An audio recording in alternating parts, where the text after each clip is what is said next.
प्रत्येक रविवार व बृहस्पतिवार को टेस्ट लिया जाता है। Hello, welcome, good evening student. तो एक बार फिर से स्वागत है आपका इस स्टडी नॉलेज चैनल पर। तो आज हम आपको कक्षा 12 ठीक है, जो कि एनसीईआरटी पैटर्न में बताया जा रहा है, तो इसका द्वितीय प्रश्न पत्र जानते हैं आप लोग के अभी चल रहा है, तो ये जल्द ही खत्म होने वाला है। इसका आज हम एक नया चैप्टर स्टार्ट करेंगे। तो इसका नया चैप्टर का नाम क्या है? अध्याय 11 यानी अर्धचालक इलेक्ट्रॉनिक। तो इसमें हम बहुत ही बेसिक चीज को पढ़ेंगे। तो इस चैप्टर को पढ़ने के बाद इससे रिलेटेड जो एग्जामिनर आते हैं प्रैक्टिकल में क्वेश्चन पूछते हैं, वो भी इसमें से पूछे जाते हैं। ठीक है, तो इसको पढ़ने से आपका प्रैक्टिकल का भी थोड़ा सा काम हो जाएगा। तो आइए हम इसको ज्यादा बात नहीं करते हैं, इसको स्टार्ट करते हैं। ठीक है, तो ये चैप्टर देखिए ध्यान से, इसमें क्या है। तो इसमें बताया जा रहा है अर्धचालक। पहला हेडिंग है अर्धचालक। तो अर्धचालक होता क्या है, पहले इस पे हम बात करेंगे। ठीक है, तो अर्धचालक होता क्या है आपका ध्यान से देखिए। इसको बोलते हैं सेमी कंडक्टर, इंग्लिश में बोलते हैं सेमी कंडक्टर। तो ध्यान दीजिएगा, इसमें बोला जा रहा है वे ठोस, ठीक है, वे ठोस पदार्थ जिनकी विद्युत चालकता से कम तथा कुचालकों से अधिक, मतलब कि जो विद्युत की सुचालक होते हैं यानी चालक जो होते हैं उनसे कम, और जो कुचालक होते हैं मतलब जिसमें कोई भी विद्युत धारा प्रवाहित नहीं की जाती है, उससे अधिक होती है, उनको कहते हैं अर्धचालक। ठीक है, बीच की बात किया जाए, जैसे बीच की बात करें ना, तो ध्यान दीजिए उससे जो चालक है सुचालक है उससे कम होगा, और जो कुचालक यानी अचालक जो है उससे अधिक होगा। जो बीच में आता है उसी को कहते हैं अर्धचालक। ठीक है, चलिए, तो हमें उम्मीद है कि आपको समझ में आ रहा होगा आपको। तो अर्धचालक का मतलब और भी बेसिक चलते हैं और भी डीपली चलते हैं। ठीक है, चलिए, तो मान लीजिए ये कोई धातु है। ठीक है, अब इसको हम अर्धचालक कैसे कहेंगे? कहने का मतलब कि अगर यहां से धारा प्रवाहित करें, ठीक है, धारा प्रवाहित करें, तो अगर ये पदार्थ जो है आपका सुचालक होगा तो ये जो धारा है आर पार निकल जाएगा। ध्यान समझिएगा बात। और बात करें अगर यह जो पदार्थ है आपका, यह कुचालक पदार्थ है, मान लीजिए कोई लकड़ी है, तो इसमें धारा प्रवाहित करेंगे तो क्या ये धारा आर पार निकल सकेगी? नहीं निकल पाएगी। ठीक है, तो हो जाएगा कुचालक। अब बात आती है एक अर्धचालक की, यही बात कर रहे हैं। तो अर्धचालक, अगर मान लीजिए कोई अर्धचालक है पदार्थ, ठीक है, तो अर्धचालक पदार्थ है, तो हम इसमें विद्युत धारा प्रवाहित करेंगे तो ये तो ना तो उस पार जाएगा, ठीक है, और ना ही नहीं जाएगा, ऐसा क्वेश्चन ही नहीं। तो ये क्या होगा, ये आधा जा भी सकेगा और आधा नहीं भी जाएगा। तो ये क्या हो रहा है, अचालक में तो जाएगा भी नहीं एकदम, और सुचालक में तो चला जाएगा, लेकिन इसमें क्या होगा, आधा धीरे धीरे आधा जाएगा आधा नहीं जा पाएगा। इसीलिए इसको कहते हैं अर्धचालक, क्योंकि आधा जाएगा आधा नहीं जाएगा, इसलिए इसको अर्धचालक कहेंगे। ठीक है, तो हमें उम्मीद है कि आपको समझ में आ रहा होगा। तो आइए अब हम इसके उदाहरण पे बात करेंगे आपसे कि इसके उदाहरण क्या होते हैं। ठीक है, तो इसके उदाहरण में अगर आपको लिखना हो तो आप एग्जाम्पल में दे सकते हैं क्या? एग्जाम्पल में दे सकते हैं जर्मेनियम, ठीक, जर्मेनियम दे सकते हैं और सिलिकॉन दे सकते हैं। ठीक है, तो ये दो एग्जाम्पल आप दे सकते हैं। ये क्या है? ये अर्धचालक के उदाहरण हैं। ठीक है, चलिए, तो अब बात करेंगे हम ऊर्जा। ध्यान दीजिएगा थोड़ा सा, यहाँ पे समझिएगा, बहुत ही बेसिक पॉइंट है। क्या है? ऊर्जा बैंड के सिद्धांत के अनुसार अर्धचालक पदार्थों को 3 क्षेत्रों में, मतलब 3 भागों में विभक्त किया गया है। किसको बांटा गया है? ध्यान दीजिएगा, ऊर्जा बैंड के सिद्धांत पे अर्धचालक को 3 घरों में बांटा गया है। अपने भाषा में बोले तो 3 भागों में, यानी 3 जगहों पे बांटा गया है। कैसे कैसे बांटा गया है? जिसमें संयोजकता बैंड पहला है, ठीक है, और यह पूरी तरह भरा होता है। दूसरा क्या है आपका? चालन बैंड, पूरी तरह खाली होता है। ठीक है, और तीसरा होता है वर्जित बैंड की चौड़ाई। ठीक, उसमें ऊर्जा की बराबर होती है। तो इसमें 3 क्या होते हैं? 3 क्षेत्र होते हैं। तो आइए अभी हम आपको खोलेंगे एकदम बेसिक तरीके से। तो पहले इसको समझ लेते हैं कि इलेक्ट्रॉन, ठीक है, चालन बैंड में पहुंच जाता है। इस प्रकार अर्धचालकों को सुगमता से चालक बनाया जा सकता है। तो आइए अब हम आपको और डीपली ले चलते हैं। डीपली का मतलब कि आपको रटने की जरूरत ना पड़े, इस लेवल पे हम आपको समझाना चाहेंगे अब। ठीक है, तो ध्यान दीजिएगा। जैसे इसमें बताया गया कि जो ऊर्जा बैंड के सिद्धांत के अनुसार पर अर्धचालक को 3 भागों में बांटा गया, मतलब 3 क्षेत्रों में बांटा गया है। तो आइए हम इनको जरा 3 क्षेत्रों में बांटते हैं, तो बात करेंगे। ध्यान दीजिएगा, दिखाई तो दे रहा है ना? चलिए, तो अगर दिखाई नहीं देगा तो आप कमेंट बॉक्स में कमेंट कर ही सकते हैं। ठीक है, तो ये देखिए, अब हम इसको 3 क्षेत्रों में बांटेंगे।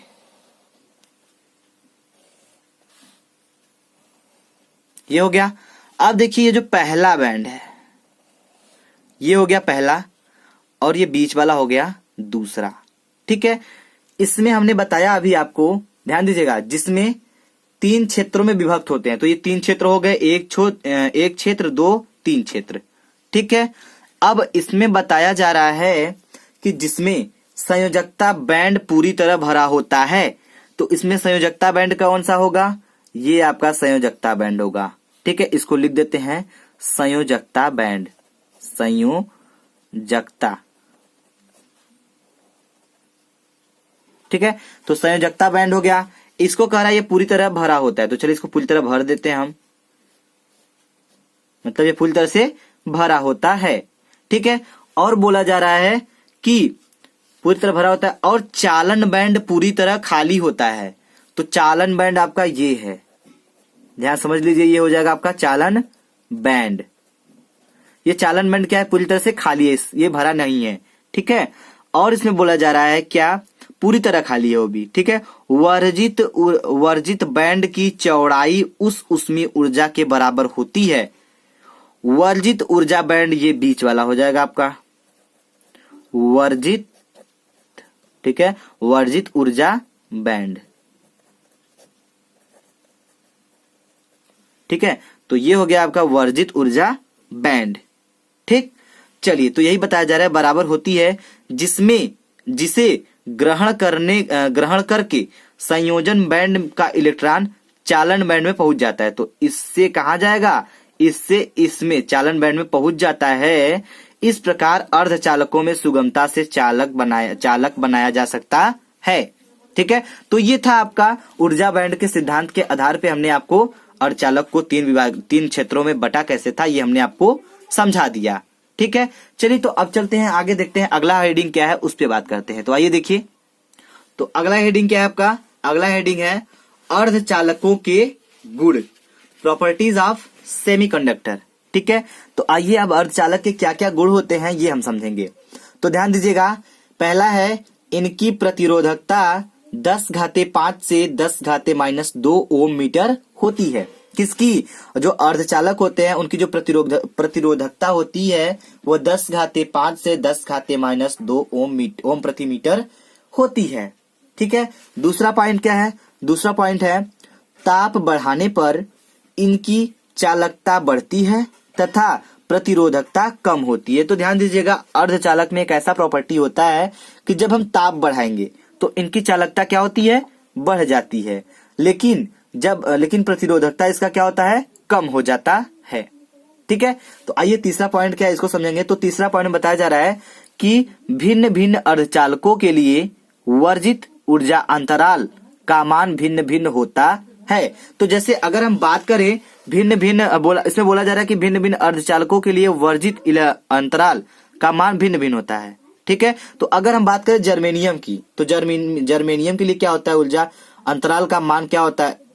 चलिए पहले सिलिकॉन का देख लेते हैं। ठीक है, तो पहले सिलिकॉन का होता है 1.1 इलेक्ट्रॉन वोल्ट होता है। ठीक है, क्या होता है? ऊर्जा अंतराल का मान होता है। ठीक है, अब बात करेंगे हम, जैसे कि दे लेते हैं जर्मेनियम। तो जर्मेनियम का क्या होता है? जर्मेनियम का हो जाएगा पॉइंट, ठीक है, 7 इलेक्ट्रॉन वोल्ट। तो ये होता है आपका तीसरा पॉइंट, यानी जर्मेनियम के लिए। ठीक है, अब देखिए आगे कौन सा हेडिंग है उसको समझिए। तो आगे बताया जा रहा है कि अर्धचालकों के प्रकार, अर्धचालक के कितने प्रकार होते हैं, अब हम ये समझेंगे। ठीक है, तो अर्धचालक 2 प्रकार के होते हैं। कौन कौन से होते हैं? पहला होता है शुद्ध या आंतरिक या निज अर्धचालक। तो देखिए, ये जो निज अर्धचालक है, हम इसको 3 नाम से भी जाना जाता है। एग्जाम में आपको कंफ्यूज करने के लिए 3 नामों द्वारा दिया जा सकता है। वैसे हमेशा निज देता है, निज अर्धचालक क्या होता है, लेकिन कभी कभी शुद्ध अर्धचालक भी दे देता है। तो आपको समझना जरूरी है शुद्ध अर्धचालक और आंतरिक, ठीक, और निज। तो तीनों आप जानते रहेंगे तो आपको समझ में आ जाएगा। ठीक है, दूसरा क्या है, अशुद्ध या बाह्य अर्धचालक। ठीक है, तो ये 2 प्रकार के अर्धचालक होते हैं, तो इसको हम बारी बारी से स्टडी करेंगे। तो पहले हम देखेंगे शुद्ध यानी निज अर्धचालक क्या होता है। ठीक है, तो आइए समझते हैं निज अर्धचालक को, उसके बाद हम समझेंगे दूसरा क्या है, अशुद्ध या बाह्य अर्धचालक को। ठीक, चलिए तो देखिए ध्यान से, शुद्ध यानी निज अर्धचालक को हम पहले स्टडी करेंगे। तो इसमें बताया जा रहा है वे पदार्थ होते हैं, कौन से, निज यानी निज अर्धचालक वे पदार्थ होते हैं जो प्रकृति में शुद्ध रूप से विद्यमान हो। शुद्ध रूप से मतलब कि शुद्ध उसमें कोई भी मिश्रण ना हो। ठीक है, तो देखिए इसमें बताया जाए जिनमें कोई अपद्रव्य न मिला हो, इस प्रकार के चालकों को निज अर्धचालक कहते हैं। ठीक है, बहुत ही सिंपल डेफिनेशन है, आपको रटने की कोई जरूरत नहीं है, बस एक बार आप समझ लेंगे तो आपको अच्छे समझ में आ जाएगा। समझना इसमें क्या है, इसमें समझना यही कि जो शुद्ध रूप से प्रकृति में विद्यमान हो, जिनमें कोई भी अपद्रव्य न मिला हो, इस प्रकार के चालकों को क्या कहते हैं, निज अर्धचालक कहते हैं। आई होप हमारे स्टूडेंटों को समझ में आ गया होगा। तो अगर आपको समझ में आ गया तो आप कमेंट बॉक्स में हमको कमेंट करके बता सकते हैं ये परिभाषा, अगर आपको सिंपल लगा हो तो। ठीक है, बहुत ही सिंपल तरीके से हमने बताया है। अगर एग्जाम्पल में पूछा जाएगा कि जैसे हम क्या बता सकते हैं, तो एग्जाम्पल में आप दे सकते हैं बिल्कुल सिंपल, जर्मेनियम दे सकते हैं और सिलिकॉन। ठीक है, तो ये इसके 2 एग्जाम्पल हो जाएंगे। ठीक है, चलिए अब बात करेंगे हम दूसरे टॉपिक पे। तो दूसरा पॉइंट क्या, आइए देखिए, दूसरा है अशुद्ध या बाह्य अर्धचालक। तो आइए बाह्य अर्धचालक हम समझेंगे। तो बाह्य अर्धचालक क्या होता है, दूसरा है बाह्य अर्धचालक। तो देखिए ध्यान से, ये क्या होता है, जब किसी शुद्ध अर्धचालकों में, ठीक है, जब किसी शुद्ध अर्धचालकों में कोई अशुद्धि या पंच संयोजी अशुद्धि का मतलब जिसमें 5 संयोजन बैंड पाया जाता है, उसकी अशुद्धि बताई जा रही है। तो जैसे बोरान या आर्सेनिक, तो ये जो बोरान और आर्सेनिक की बात कर रहे हैं, इसमें 5 संयोजन बैंड पाए जाते हैं। तो ऐसी ये 5 संयोजन बैंड वाले मिलाई जाती हैं तो पदार्थ की चालकता बहुत बढ़ जाती है। जो पदार्थ होता है उसकी चालकता क्या होती है, बहुत ज्यादा बढ़ जाती है। इस प्रकार प्राप्त अशुद्धि अर्धचालक को हम बाह्य अर्धचालक कहते हैं। एक बार फिर से कंफर्म कर लेते हैं। ठीक है, कंफर्म का मतलब ये कर लेते हैं कि इसको समझ लेते हैं, रटने की जरूरत नहीं है, समझने की बात कर रहे हैं हम। ठीक है, तो ध्यान दीजिएगा। तो इसमें बताया जा रहा है कि जैसे कोई शुद्ध अर्धचालक है, उसमें कोई अशुद्धि मिला दिया गया, अशुद्धि या फिर जैसे कोई भी 5 संयोजी बैंड वाले अगर हम उसमें कुछ मिला देते हैं, बोरान यानी आर्सेनिक जैसे, ठीक है, अशुद्धियों को मिला देते हैं, तो उस पदार्थ की चालकता क्या होती है, बहुत बढ़ जाती है। इस प्रकार जो प्राप्त अशुद्धि होता है, अशुद्ध अर्धचालक होता है, उसको हम बाह्य अर्धचालक कहते हैं। ठीक है, तो ये ध्यान दीजिएगा कि यह 2 प्रकार के होते हैं। कौन 2 प्रकार के होते हैं, जो आपके बाह्य अर्धचालक होते हैं, ये 2 प्रकार के होते हैं। कौन कौन से होते हैं, पहला होता है पी टाइप अर्धचालक, दूसरा होता है एन टाइप अर्धचालक। तो पी टाइप अर्धचालक को हम क्या कहते हैं इंग्लिश में, पी टाइप सेमीकंडक्टर कहते हैं। ठीक है, और एन को कहते हैं एन टाइप सेमीकंडक्टर। तो हम इन दोनों को अच्छे से स्टडी करेंगे। तो स्टडी करने से पहले हम इसको समझेंगे कि पी टाइप अर्धचालक क्या होता है, उसके बाद हम एन टाइप अर्धचालक को समझेंगे। ठीक है, तो आइए हम स्टार्ट करते हैं। पहले पी टाइप अर्धचालक क्या होते हैं। तो देखिए पी टाइप पहले हम समझेंगे। तो पी टाइप क्या होता है, पी टाइप अर्धचालक, इसको कहते हैं पी टाइप सेमीकंडक्टर। ठीक है, इस पी को हम पहले अच्छे से समझेंगे। ठीक, चलिए। तो जब किसी शुद्ध अर्धचालक में कोई त्रिसंयोजी मतलब 3 संयोजकता वाले अशुद्धि, जैसे बोरान, एल्यूमिनियम, गैलियम, ये सब क्या होते हैं, 3 संयोजकता वाले होते हैं। ठीक है, तो मिलाई जाती हैं, तो इस प्रकार प्राप्त अर्धचालक को हम पी टाइप अर्धचालक कहते हैं। तो एक बार फिर से अच्छे समझ लेते हैं। इसमें बताया जा रहा है कि जब किसी शुद्ध अर्धचालक में कोई तीन संयोजकता वाले अशुद्धि मिलाए जाते हैं तो जो प्राप्त होता है उस समय हमको अर्धचालक, उसको हम कहते हैं पी टाइप अर्धचालक। ठीक, अब चलिए बात करेंगे हम एन टाइप अर्धचालक की। तो एन टाइप अर्धचालक क्या होता है इसको समझिए। तो इसमें बताया जा रहा है कि एन टाइप अर्धचालक में इसको कहते हैं एन टाइप सेमीकंडक्टर, ये तो आपको पता होगा। ठीक है, तो इसमें बताया जा रहा है जब किसी शुद्ध अर्धचालकों में, जब कोई शुद्ध अर्धचालक होता है तो उसमें अगर पंच संयोजी मतलब 5 संयोजकता वाले अशुद्धि मिला देते हैं, यानी जैसे कि आर्सेनिक हो सकता है, एंटीमनी हो जाएगा आपका। ठीक है, तो ये क्या होते हैं, ये 5 संयोजन वाले अशुद्धि होते हैं। तो इनको मिलाने पर जो हमें प्राप्त होता है अर्धचालक उसे कहते हैं एन टाइप अर्धचालक। ठीक, तो एन टाइप अर्धचालक क्या होता है, एक बार फिर से इसको समझते हैं हम। तो इसमें बताया जा रहा है कि एन टाइप अर्धचालक वह चालक होते हैं जिसमें 5 संयोजकता वाले अशुद्धि को मिलाते हैं तो इस प्रकार जो हमें अर्धचालक प्राप्त होता है उसे हम कहेंगे एन टाइप अर्धचालक। ठीक, तो हमें उम्मीद है कि आपको ये आज का वीडियो समझ में आ गया होगा। अगर आपको ये वीडियो समझ में आया और अच्छा लगा तो वीडियो को लाइक करिएगा, शेयर करिएगा, कमेंट बॉक्स में कमेंट करके हमको जरूर बताइएगा। तो हम इस सेकंड पेपर को जल्द से जल्द खत्म करने की कोशिश करेंगे और जल्द ही खत्म कर भी देंगे। ठीक है, चलिए, तो थैंक्स फॉर वॉचिंग।